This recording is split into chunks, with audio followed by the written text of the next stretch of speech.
तो hi friends आम बाहर बुलिया को तो नुआ वर्ष आज आम गाँ पिला गोटे छुटिया प्रोग्राम एबे आम जाऊँ झरदेवी तो चलतु एंजॉय करिया। तो फाइनाली आसी पहुँची डम भाई को बहुत जोर भोक लगे सार भात बर्तमान गाड़ुंट भात बर्तमान रेडी आ पाणु भाई चिकेन आमर चुली लगे व्यस्त।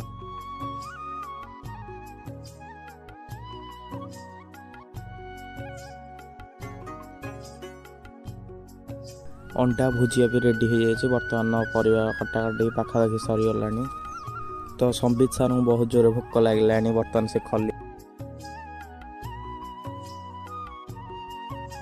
बर्तमान आम खाया जा बहुत लेट हो सारी पाखापाखि सन्ध्या है। तो ये खाई बस गलु खाई बस सारापर आम फाइनाली आम आसला बेलू बहुत लेट हो जाए। तो ये ब्लॉगटा से रखुच्छी। जय जगन्नाथ।